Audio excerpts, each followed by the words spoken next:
Alright, welcome to day 2 of the Vera series. So, for today, I finally reached 78, but I still need 6 million experience before Tuesday. So I got a lot of work to do, or at least a lot of Frontier Clash normals. But starting out, you want to go to your artificial island, you want to go to build, and then you want to hit claim, because remember, you can only hold these resources for 24 hours. On top of that, make sure you clear your island. You only have 2 days left to do that, and I'm talking to me. And of course, we got the exchange store. You want to make sure you buy your weekly items. You only have 2 days left to do that as well. Next, you want to do your Mia's Kitchen, and then we got our 4 bounties for the day. And I have to admit, Vera wasn't that bad, so I'm going to keep it up. Next, we got Vitality, so starting with joint operations. So for today, we got access to Bracer's Chest and a Shiro Matrix.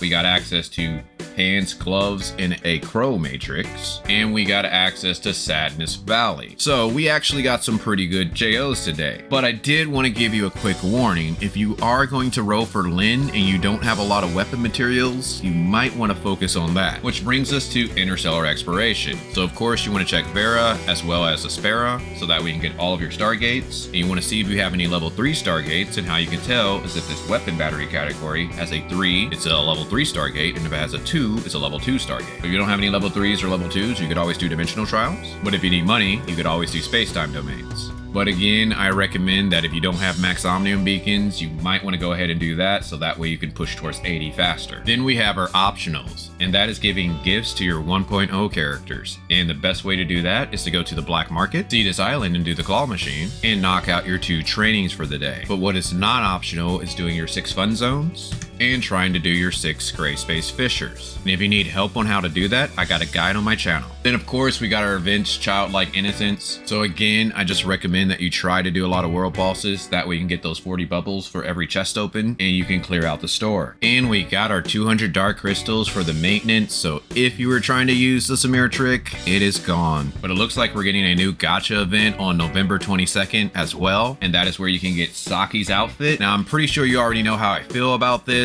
They are not really worth, I mean, it's $100+. You're already trying to roll for Lin. I'm not really sure why you would want to get this unless you really like Saki. For me to roll, I'm going to be needing to see a lot of red nucleus, a lot of red vouchers, at least an Omnium shield for the relic, and also lots of modules. We're talking booster modules, advancement modules 1 and 2. Come on. And even then, I still don't know if I'll do it. But again, if you enjoy these daily guides, I would greatly appreciate a like, so that way they can spread more on YouTube. Then we got our weekly tab. You want to make sure you do enough things down here so that we can get everything up top, which brings us to our challenges. Now, if you're trying to do something like the Bygone Phantasm or Frontier Clash, you might want to use your Mia's Kitchen so that way you can power yourself up. So starting with the Bygone Phantasm. So again, I recommend that you take a look at your weapon bonus, and if you have a good weapon bonus, you try to do this sneak to next level. So if your CS is high enough, you're going to be able to go up 11 levels, beat that floor, and then you get to keep it. But after that, I recommend that you do the Sequential Phantasm, especially if you're able to reach level 78. That way you're at the most powerful you can be. Try to get a high score, and this is going to really determine your rank. And try not to wait till tomorrow on Procrastinator Day. Frontier Clash, we got our last attempt for this week, so I recommend that you go ahead and knock that out, so that way you don't get a bad resist next week. Void Rift, so this is a first time boss for you. You want to go ahead and knock that out. And the Wormhole, we have 4 days left to complete this. I recommend that you do this early instead of having to wait till Lin comes out, even though it might be easier. So if you are strong enough to do it already, just try to knock it out sooner rather than later. And Raids, you want to make sure you knock out all 3 of these before the weekends on Heroic mode.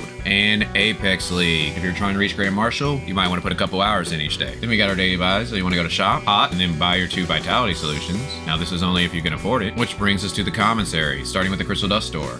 So again, you want to make sure you buy your advancement modules, your booster modules, and your Vera special gifts. And for the Potent Omnium Crystal. Now you could go ahead and just pass this, but if you're getting close to that 8.1 suppressor, you may want to consider buying it. But again, we do get enough to get up to an 8.3 suppressor just through Expiration and doing Greyspace alone. Space-Time store. Now again, I only recommend that you use your gold fragments on combat engines, and when it comes to your purple fragments, I recommend that you save that for 2.1. Then we have the weapon store. Since we are getting towards the end of the week, you might want to consider buying a weapon, or you could just wait until a limited banner character gets added to this pool. Crew store. Now Now, the only thing I recommend that you buy are relic shards, and the relics that I recommend are Space-Time Rift, unless you have a level 3, or Omnium Shield. Support store. You want to make sure you buy your 3-joint supply chips, and if you can, try to get the proof of purchase and gold nucleus using return support points. And if you need help on how to do that, I got a guide on my channel. And point store. Now, the only thing I recommend that you spend your points on are spare special gifts, so that way you don't have to do trading, black market, or see this island again. But if you do need to upgrade your matrices or weapons, you could always try to get matrix data packs or weapon batteries. But besides that, pretty much your main priority is just trying to reach level 78, and if you can, try to explore all of Vera, so that way we can be ready for 2.1. Hopefully you guys enjoyed this. If so, feel free to check out my thoughts on 2.1, but other than that, talk to you guys later.